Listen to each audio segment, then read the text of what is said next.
तो हेलो दोस्तों, तो आज हम आपको शोभित नरवाल भैया ने जो वीडियो दिए हैं उसे में हम आपको दिखाने वाले हैं कि उनका नोट्स किस तरह है। तो चलिए हम अपनी वीडियो को आगे बढ़ाते हैं। तो सब्सक्राइब जिन्होंने नहीं किया वो कर ले। और तो चलिए हम अपने वीडियो में आगे बढ़ते हैं। तो ये पहला वीडियो है केमिस्ट्री का, केमिकल रिएक्शन एंड इक्वेशन। ये इनका नया नोट्स है जो PYQ NCERT activity flow chart सारे दिए गए हैं। आपको अगर ये नोट्स चाहिए तो मुझे बोल दीजिए, मैं आपको लिंक दे दूंगा। तो चलिए हम पहले बढ़ते हैं अपनी पहली केमिकल रिएक्शन की ओर। केमिकल रिएक्शन ये क्या होता है? A process in which one or more substance react to form new substance with new chemical identity and property. Chemical reaction, आप एक पेपर लीजिए, एक पेपर लेंगे, आप उसे जलाइए तो वो जलेगा। उसके बाद वो क्या होता है, उसका पहले जैसा प्रॉपर्टी रहता है, आप उसके ऊपर लिख सकते हैं। वो आपको उजला, वो अपना कलर चेंज कर लेता है, सारे चीज चेंज कर लेता है, वो एकदम राख बन जाता है पाउडर के माफिक।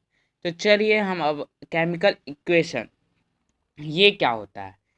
केमिकल इक्वेशन जो होता है वो सिंबल रिप्रेजेंट करता है जो केमिकल रिएक्शन का, और symbolic and formula of reactants and product are use for the same. तुम रिएक्टेंट्स किस तरह, तुम लेफ्ट हैंड साइड को एक तरह से रिएक्टेंट बोल सकते हो, राइट हैंड साइड को प्रोडक्ट बोल सकते हो। Hydrogen plus oxygen water, hydrogen और ऑक्सीजन होके वाटर बनता है। आप इसको हाइड्रोजन को आप H2 लिख सकते हैं। यही केमिकल इक्वेशन का ये मतलब है। केमिकल इक्वेशन को आपको हाइड्रोजन का H2 लिखना पड़ेगा और ऑक्सीजन को O2, मतलब उसका सिंबॉलिक नेम आपको लिखना पड़ेगा। उसी को केमिकल रिएक्शन इक्वेशन कहते हैं। तो बैलेंस करते कैसे केमिकल इक्वेशन को, हम इसको अब जानते हैं। मैं आपको तेजी तेजी नहीं भगाऊंगा, मैं आपको सारा टॉपिक कवर करवाऊंगा वन शॉट एकदम, एक बार में पूरा चैप्टर फिनिश। जल्दी से करना है सिलेबस तो एकदम फिनिश होगा। तो बैलेंस केमिकल इक्वेशन, इसे बैलेंस कैसे कहते हैं? A chemical equation in which the number of atom of each element on reactant side is equal to the product side. मतलब इसमें कहना क्या चाह रहा है, मतलब एक जो राइट हैंड साइड है आपके, जो RHS जो होते हैं और LHS और RHS दोनों इक्वल होना चाहिए। बस यही, मतलब इक्वल होना चाहिए दोनों साइड। आप इसे समझ ले, law of conservation of mass आपने 9th में पढ़ा था। वही कहता है कि मैटर कभी भी क्रिएट नहीं हो सकता, डिस्ट्रॉय नहीं हो सकता केमिकल रिएक्शन के द्वारा। तो आप दो को जो केमिकल रिएक्शन करेंगे, ए कंपाउंड बी कंपाउंड के जो केमिकल रिएक्शन करेंगे, तो ये ए बी तो होना चाहिए ना, A+B तो होना चाहिए। यही कहना का मतलब है, कभी भी बर्बाद नहीं होता, वो रहता है। इसलिए हमें हमारा केमिकल बैलेंस करने के लिए वो law of conservation of mass को करना ही पड़ेगा, ये आपको याद रखिएगा। फिर लल्लू एक प्रॉब्लम है, बैलेंस करना है Fe plus H2O, Fe3O4 plus H2। ये Fe3O4 जो है ना, ये रस्ट कहते हैं इसको, रस्ट। ये आयरन, ये वाटर, रस्ट प्लस हाइड्रोजन, समझे? तो चलिए स्टेप 1 क्या है, check the number of atom of each element and the reactant and product side of the equation. Element FeHO, पहले आपको एलिमेंट लिख लेना, चेक कर लेना कौन कौन सा FeS में H है और O है ना, हाइड्रोजन, आयरन और ऑक्सीजन। लेफ्ट हैंड साइड मतलब LHS रिएक्टेंट साइड, मतलब लेफ्ट हैंड साइड होता है। तो Fe कितना 1 है, ये 1 है, हाइड्रोजन 2 है, ऑक्सीजन 1 है। और प्रोडक्ट साइड कितना, मतलब RHS साइड कितना है, Fe3, तो ये 3 है और ये 4 है, O यहाँ 4 है, फिर ये 2 है। तो आपको क्या करना पड़ेगा, first of all to balance oxygen atom to multiply hydrogen molecule by 4 Fe plus 4 H2O, Fe3O4 plus H2। पहले तो देखिए, ये बैलेंस ऑक्सीजन करने, एटम करने के लिए हमें मल्टीप्लाई करना पड़ेगा H2O मॉलिक्यूल को 4 Fe प्लस 4 H2O से, तो ये बनेगा। हमें पहले H2O को बैलेंस करना पड़ेगा। ये जो H2 है ना, ये इसे हमें बैलेंस करना पड़ेगा। तो इसमें हम लोग क्या करेंगे, सीधा सीधा मैं आपको पूरा का कहानी बता देता हूँ। इसमें स्टेप से दिया हुआ, मैं आपको समझा देता हूँ किस तरह से करना है। यहाँ हम लोग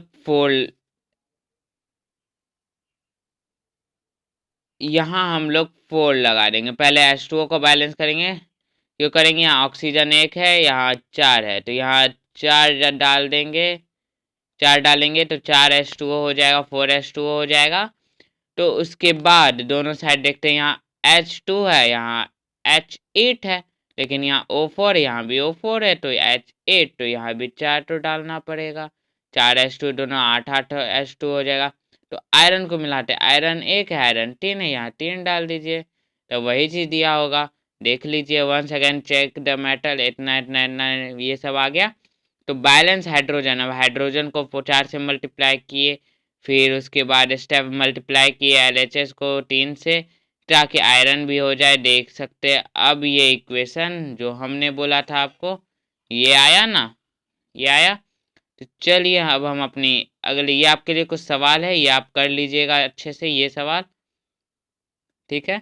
तब आपके लिए कुछ काम की बात, प्रिसिपिट क्या होता है, जो रिएक्शन के दौरान इनसॉल्युबल सब्सटेंस जो बच जाते हैं ना, उसे प्रिसिपिट कहते हैं। इसका पीपीटी से भी आप इसे सिंबल दे सकते हैं। तो चलिए हम लोग एनसीईआरटी एक्टिविटी 1.1 की ओर बढ़ते हैं। इसमें क्या दिया हुआ, ये आपका एनसीईआरटी एक्टिविटी में इस तरह से कुछ होगा। अब हम इसे आसान तरीके से समझ जाते हैं डायरेक्ट आपको। ये जो मैग्नीशियम रिबन है ना, मैग्नीशियम रिबन 2 सेंटीमीटर लंबा मैग्नीशियम रिबन है, उसको सैंड पेपर से क्लियर किए। उसे क्या, मैग्नीशियम रिबन को पेयर ऑफ टोंग, ये जो है ना पेयर ऑफ टोंग, ये जो है ये पेयर ऑफ टोंग, इसे हम लोग किए आराम से। उसके बाद मैग्नीशियम रिबन को हीट करना चालू कर दिए। ये जो बीकर है उसे हीट करना चालू कर दिए, हीट करना चालू कर दिए। फिर मैग्नीशियम रिबन स्टार्ट हो गया बर्निंग। वो जब हुआ तो वो बर्न किया अकेले नहीं, वो बर्न कर दिया वाइड रेजिंग फ्लेम में। ये जो फ्लेम दिख रहा है इधर, इसमें बर्न करना है। तो उस, ये जो बोल रहा है, ये जो वाच गिलास है, इसमें वो मैग्नीशियम ऑक्साइड जमा हो गया। तो वाच गिलास में आप लोग देख सकते हैं। तो चलिए अब इसके रिलेटेड कुछ क्वेश्चन है। Why magnesium ribbon is clean before burning in air, ये मैग्नीशियम ऑक्साइड, ये सब आप पढ़ लीजिए, अपने से कर लेना है। चलिए, तो characteristic of chemical equation, chemical reaction, तो इसका क्या होता है। तो देखिए, आप लोग कोई भी चीज जलाए, आप लोग मान लीजिए पेपर का एग्जांपल ले लेते हैं पहले। पेपर आप लोग ने जलाया, उसमें क्या हुआ, उजला से काला हो गया, कलर का चेंज हुआ। टेम्परेचर, ठंडा था गर्म हो गया, टेम्परेचर का चेंज हुआ। स्टेट, वो सॉलिड में था या पाउडर में, होता है। लेकिन इसमें आपको दूसरा चीज़ में वाटर में देख सकते हैं स्टेट चेंज होता है। वाटर में hydrogen plus oxygen H2O, gas gas liquid. तो चलिए अब हम लोग बिना कोई टाइम वेस्ट किए इसे समझते हैं। तो समझते हैं, ये कहीं नहीं जा रहा। चेंज इन कलर है, कलर में क्या क्या लेंगे, ये आयरन, ये कॉपर सल्फेट ब्लू कलर का है, आयरन सल्फेट प्लस कॉपर, ये भी ब्लू ग्रीन कलर का है, समझे। ये CuSO4 कुछ नहीं, कॉपर सल्फेट। फिर टेम्परेचर में चेंज होता है, टेम्परेचर में कैल्शियम ऑक्साइड प्लस वाटर क्या होगा, मतलब इसको फिर यहाँ कैल्शियम हाइड्रोक्साइड प्लस हीट निकलता है, समझ रहे हो। इसको स्लेक्ड लाइम भी कहते हैं और इसको क्विक लाइम कहते हैं, समझे। चलिए, उसके बाद स्टेट में चेंज होता है, ये तो वही hydrogen water H2O liquid gas to liquid में चेंज हुआ है यही।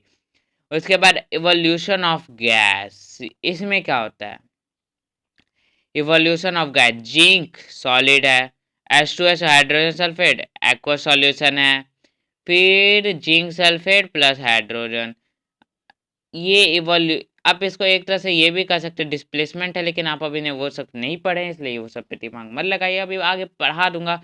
तो चलिए इवोल्यूशन ऑफ गैस में क्या है, zinc plus hydrogen sulphate, zinc sulphate plus hydrogen, इसमें आपका एवोल्यूशन गैस निकला हाइड्रोजन, हाइड्रोजन जो है H2 वो गैस निकला ना आपका, वही कहना चाह रहा है।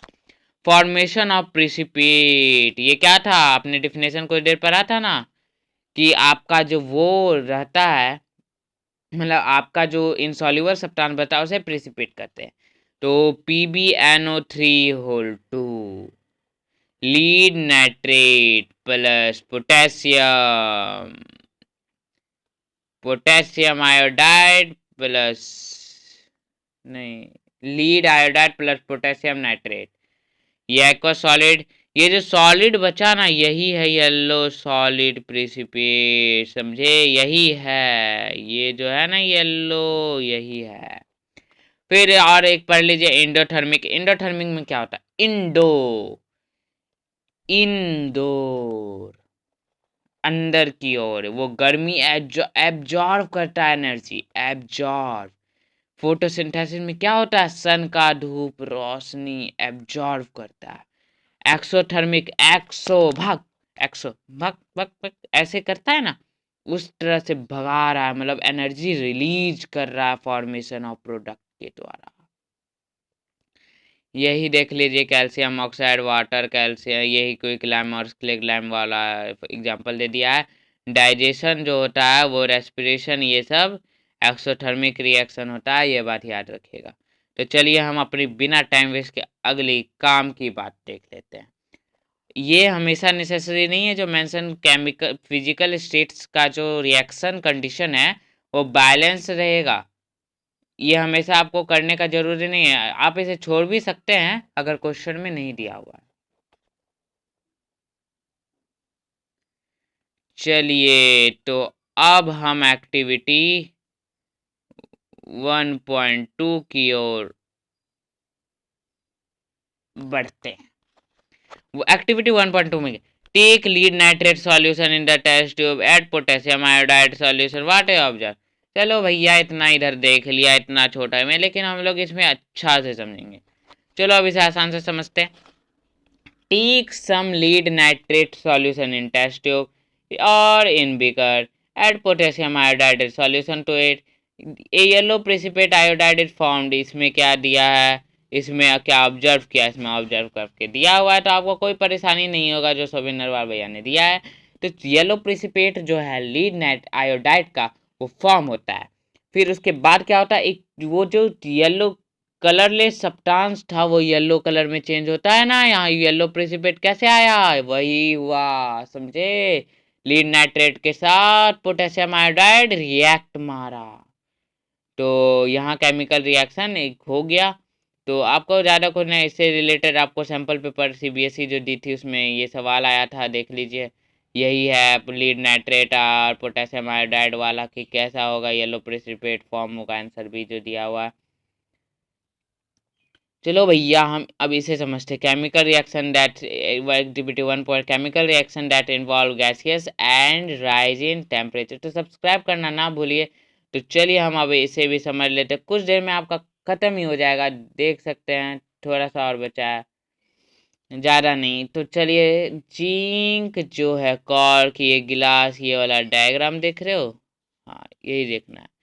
यहाँ जिंक आयोडाइड जो है, जिंक ग्रैंडियोल जो है, ये कॉनिकल फ्लैक्स में जो जुड़ा है उसे ऐड कर दिए सल्फ्यूरिक एसिड, तो हमें एक मैजिक होगा, वहाँ एक हाइड्रोजन का बबल फॉर्म होगा, ये जो पाइप है ना इससे हाइड्रोजन का बबल फॉर्म होगा, ठीक है। यहाँ डाइल्यूट सल्फ्यूरिक एसिड डाला हुआ, हाइड्रोजन का बबल पास करेगा सोप से, सोप सॉल्यूशन, तो वो बहुत ही अंदर से तो हाइड्रोजन बाहर से तो बबल रहेगा। तो नीचे एक रिएक्शन दिया है जिसमें आप देख सकते हैं, आप इसे समझ लीजिए कि कैसे कैसे, वहाँ बस ये था बबल फॉर्म हुआ, ये देखिए यहाँ से बबल फॉर्म हुआ, यहाँ से गया गया गया गया गया, डिलीवरी ट्यूब है ये, गया गया, यहाँ है सोप सॉल्यूशन, फिर इससे बबल निकला, ये कैंडल, ये सोप बबल, इसके अंदर क्या है, हाइड्रोजन, जो यहाँ लिखा है, समझे। और फिर इससे रिलेटेड एक क्वेश्चन भी आ गया था, एक भाई क्वेश्चन भी आ गया था, ये जो एक है, ये जो ए है, ये कौन सा हाइड्रोजन है ना, यहाँ हाइड्रोजन दिया हुआ है, देख रही है कितना इजी है, हार्ड कुछ नहीं है। चलिए अब हम लोग टाइप्स ऑफ केमिकल रिएक्शन पढ़ते हैं।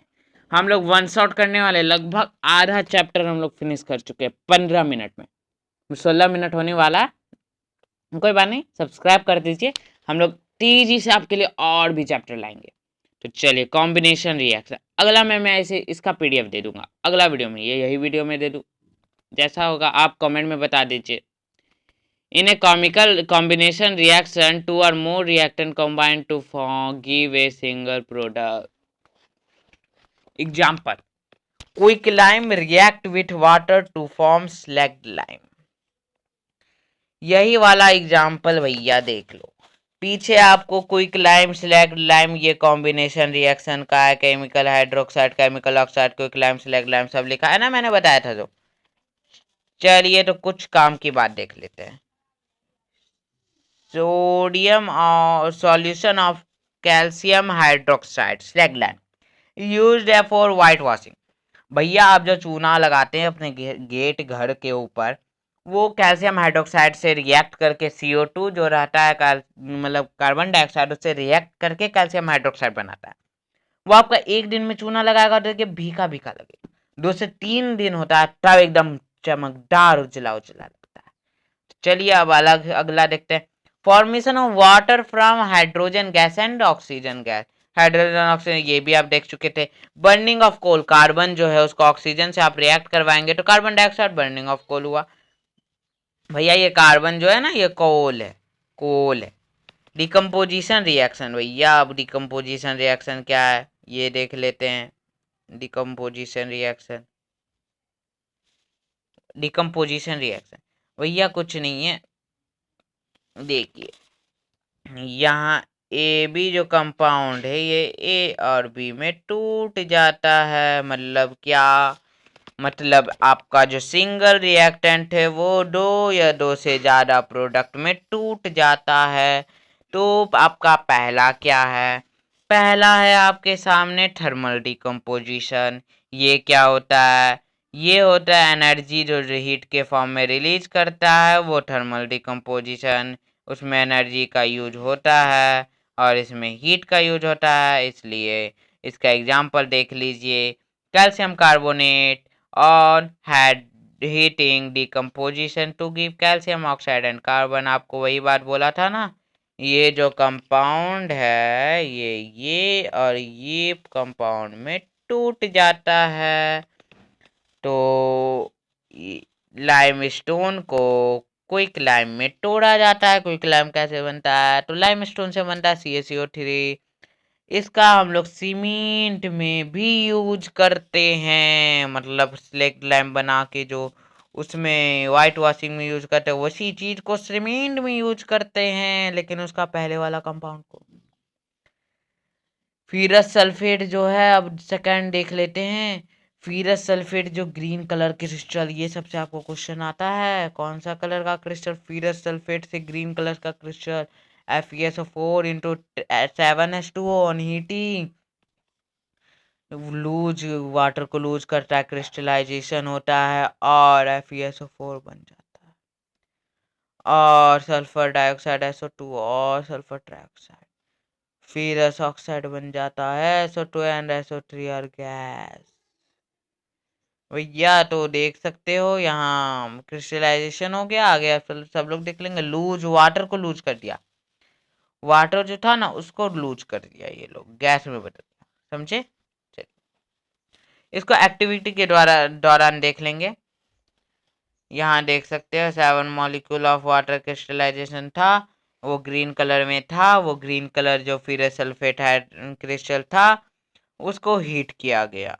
जब उसको हीट किया तो वाइट कलर में बदल गया, और वाइट कलर में बदल गया, और उसका क्रिस्टल जो विदाउट वाटर था क्रिस्टल इक्वेशन में सिंपल रह गया।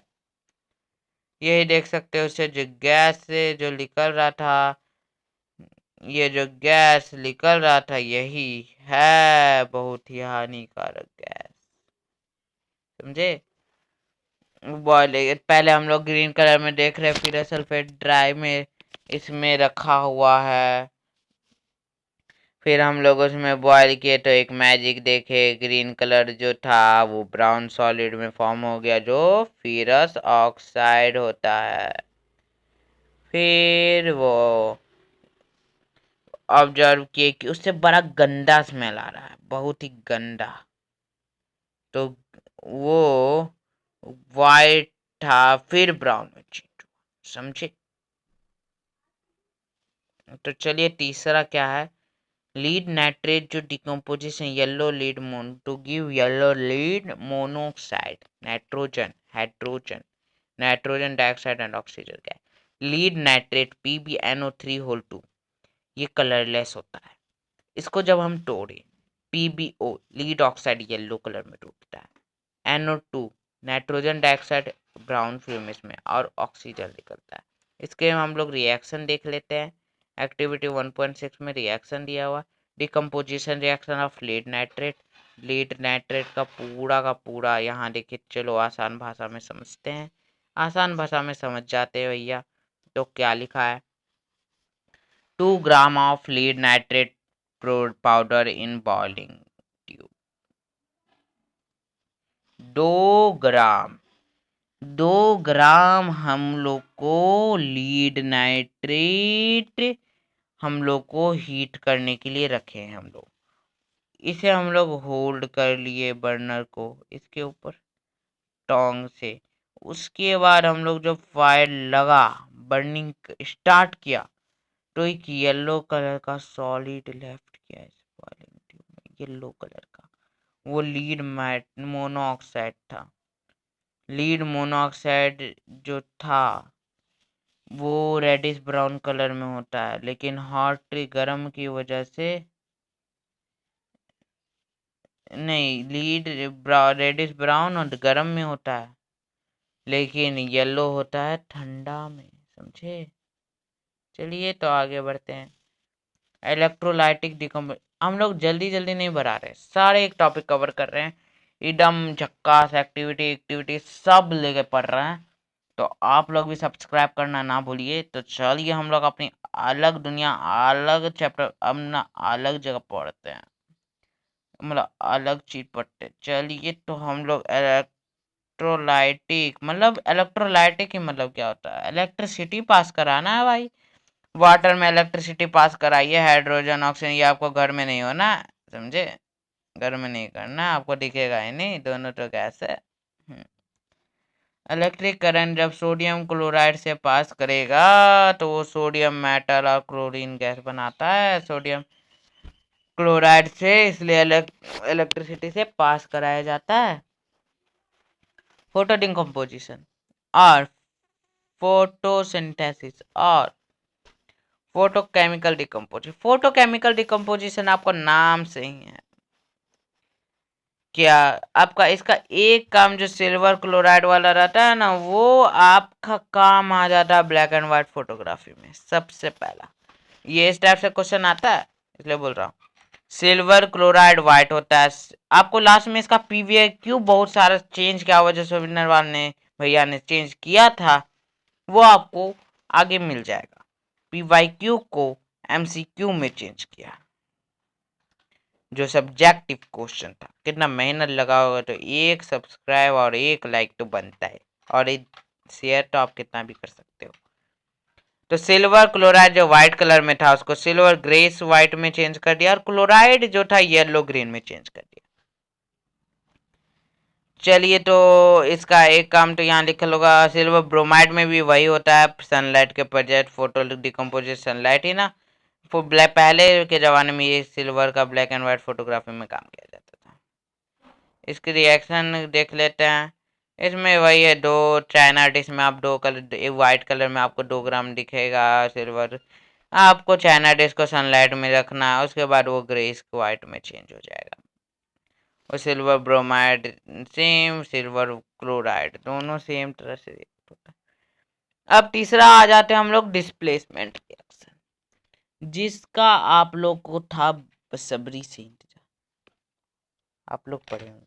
चलिए तो इसकी ओर बढ़ते हैं। डिस्प्लेसमेंट आप है आपकी, नहीं इस तरह से नहीं, आपको कंपाउंड से समझा देता हूँ। XY plus AB equal to XA plus XYA लिख दीजिए प्लस B लिख दीजिए। हाँ, तो इसमें क्या होता है, आप हैं कोई और है, आपसे जुदा करके मतलब दूसरा रिएक्ट कर देगा। मतलब क्या करते हैं, डिस्प्लेसमेंट में 2 तरह का सिंगल और डबल। यहाँ देखिए एग्जाम्पल सिंपल सा दिया हुआ, आपको बोला था ना, ये कोई एक्स है, ये वाई है, ये जेड मान लीजिए। तो यहाँ क्या हुआ, एक्स हो गया और जेड हो गया और ये वाई। इसको हटा दिया, फेंक दिया बाहर, समझे। इसमें क्या होता है, single element react with compound that take place in another element that compound is called single. यहाँ ये हुआ भाई लोग, इसका कलर जो है ये सब आपको पढ़ना है, क्या रिएक्शन के साथ क्या कलर होता है। मैं रिएक्शन पढ़ देता हूँ। Zinc copper sulphate, zinc sulphate plus copper. चलिए तो आयरन मोर रिएक्टिव है कॉपर से, इसलिए कॉपर को डिस्प्लेस किया। यहाँ रिएक्टिविटी सीधा मेटल एंड मेटल में पढ़ेंगे, यहाँ भी लेकिन रिएक्शन होता है। आयरन, फिर यहाँ copper sulphate, iron sulphate plus copper. Iron में कॉपर सल्फेट जो है ब्लू कलर का होता है, और फिर सल्फेट मतलब आयरन सल्फेट ही बोल सकते हो, ग्रीन कलर का होता है। एक्टिविटी इसका नीचे।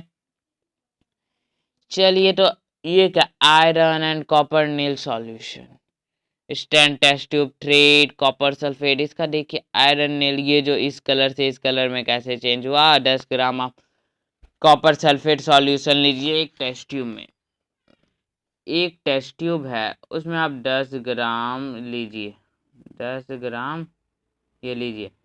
वो डीप ब्लू कलर में, डीप मतलब डीप ब्लू कलर में एक बड़ा सा नेल लीजिए, एक कांटे लीजिए। उस कांटे को मैग्नीशियम रिवर क्या सैंड पेपर से क्लीन करिए। उसके बाद उसका क्या करिए, आप एक मैजिक देखेंगे, कुछ घंटे बाद वो एक रेडिश ब्राउन कलर में चेंज हो जाएगा। जंग जो लग जाता है वही समझिए, जो कॉपर का रहेगा। तो चलिए वो ब्लू कलर से जो रहेगा वो लाइट ग्रीन कलर में चलिए। अब डबल डिस्प्लेसमेंट रिएक्शन, ज़्यादा नहीं बचा, थोड़ा सा आ रहा है, आप लोग जाइएगा नहीं, हम लोग 1 घंटे से कम में कवर कर लेंगे, इतना गारंटी दे सकता हूँ। 1 घंटे से कम में डबल डिस्प्लेसमेंट रिएक्शन। ये क्या होता है, आपको इसका A B plus X Y, A X plus B Y, समझे, ये होता है एक्सचेंज ऑफ आयन। इसको इसमें प्रेसिपिटेशन रिडक्शन भी होता है और प्रेसिपिटेट प्रोड्यूस भी होता है, सच रिएक्शन थोड़ा कम में लेकिन होता है। On adding sodium sulfate to barium chloride, a curdy white precipitate of barium sulfate and a solution of sodium chloride is formed. Sodium sulfate Na2SO4 BaCl2 barium chloride barium sulfate BaSO4 white precipitate बना। ये double displacement में बनता है sodium chloride. फिर भैया तो उसमें silver nitrate के साथ वाला सोडियम ब्रोमाइड के साथ रिएक्शन होता है, सिल्वर ब्रोमाइड और सोडियम नाइट्रेट। इसमें आपका येलो प्रेसिपिटेट बनता है सिल्वर ब्रोमाइड में, समझ लियो। तो एनसीईआरटी एक्टिविटी देख लेते हैं, डबल डिस्प्लेसमेंट बेरियम क्लोराइड और सोडियम सल्फेट का। चलो अब इसे आसान भाषा में समझते हैं। 3 मिलीलीटर हम लोग सोडियम सल्फेट सॉल्यूशन लिए टेस्ट ट्यूब में, उस 3 ml जो सॉल्यूशन बैरियम क्लोराइड का लिया अनदर टेस्ट ट्यूब में, फिर बैरियम क्लोराइड और सोडियम सल्फेट सॉल्यूशन को जोड़ दिए, फिर जो मैजिक हुआ और व्हाइट कलर का, उसके बाद भैया व्हाइट प्रेसिपिटेट फॉर्म हो जाएगा टेस्ट ट्यूब। ऑक्सीडेशन, ऑक्सीडेशन क्या होता है, मतलब आप जो ऑक्सीजन जो ऐड करेंगे या हाइड्रोजन रिमूव करेंगे कोई भी सब्सटेंस से, तो उसे ऑक्सीडेशन कहते हैं। चलिए, तो सीओ जो कॉपर है ऑक्सीजन के साथ रिएक्ट किया और कॉपर ऑक्साइड बना, इसमें मतलब ऑक्साइड लगा, ऑक्सीजन ऐड किया गया है। तो इसे आसान भाषा में समझते हैं एनसीईआरटी एक्टिविटी को। चाइना से ग्राम कॉपर पाउडर लिया हुआ है जो रेडिश ब्राउन है कलर में, तो चाइना डिश स्ट्रांगली बर्नर में गर्म किया गया, तो ब्लैक कलर का सब्सटेंस फॉर्म हुआ, वो था कॉपर ऑक्साइड। और रिडक्शन क्या होता है, एक केमिकल, भैया मैं आपको आराम से समझा देता हूँ। ऑक्सीजन का हटाना और हाइड्रोजन का ऐड करना, पिछले में क्या ऑक्सीडेशन में क्या था, ऑक्सीजन का ऐड करना हाइड्रोजन का हटाना, इसमें ऑक्सीजन का हटाना हाइड्रोजन का ऐड करना। तो आपको एग्जांपल भी बता देता हूँ, हाइड्रोजन प्लस F2 F2 जो था वो रिड्यूस्ड हो गया क्योंकि addition of hydrogen. Redox reaction, इसमें क्या होता है, दोनों साथ साथ होते हैं, ऑक्सीडेशन भी रिडक्शन भी। तो reaction in which oxidation and reduction both take place simultaneously, दोनों साथ साथ लेते हैं।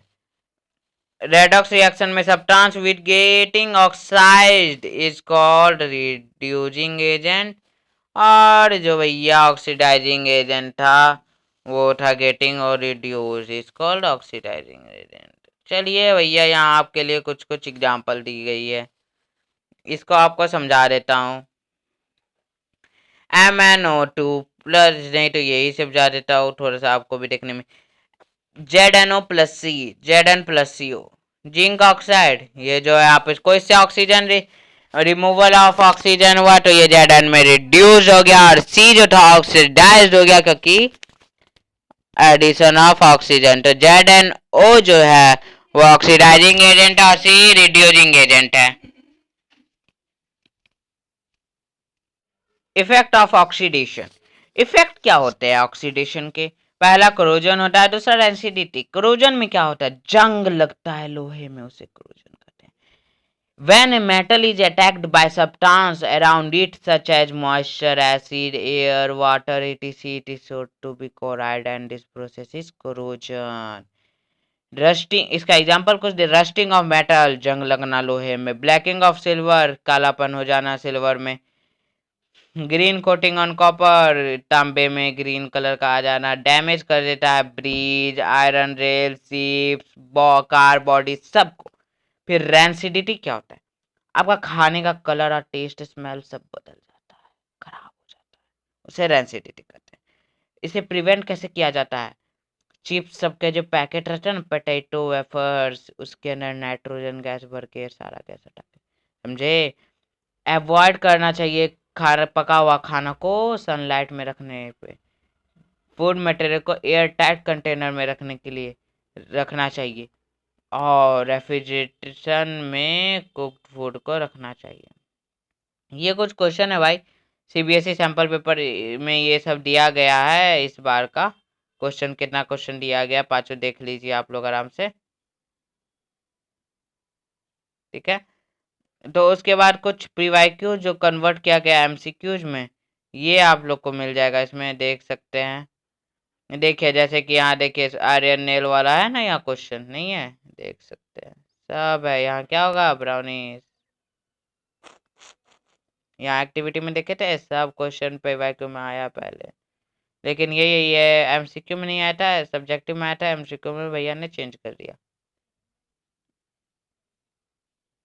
चलो भैया अब देख लिए आप लोग लगभग, तो आप लोग सब्सक्राइब करना नहीं भूलिए। तो चलिए आप लोग सब्सक्राइब कर दीजिए, लाइक कर दीजिए, सब चीज़ कर दीजिए, हम लोग और सब चैप्टर का वीडियो लाते रहेंगे। तो चलिए, नया नया चैनल, आप 100 का टारगेट रखते, इतना होना चाहिए। नहीं, पहला वीडियो कोई टारगेट नहीं, कोई टारगेट नहीं, आपका जैसा मर्जी कर दीजिए। आंसर यहाँ सबका देख लीजिए, आंसर क्या क्या है। अब भैया क्वेश्चन फिर से आप लोग को दिखा देते हैं। 18 से 19 20 क्वेश्चन देख लीजिए आराम से, फुर्सत में क्वेश्चन देखिए आराम से। आप लोग को मैं इसका लिंक जिस तरह से कमेंट आएगी तो मैं कमेंट में डाल दूंगा पिन करके। तो चलिए अब हम टाटा बाय बाय। तो मिलते हैं अपने अगले वीडियो में, तो सब्सक्राइब करना ना भूलिए।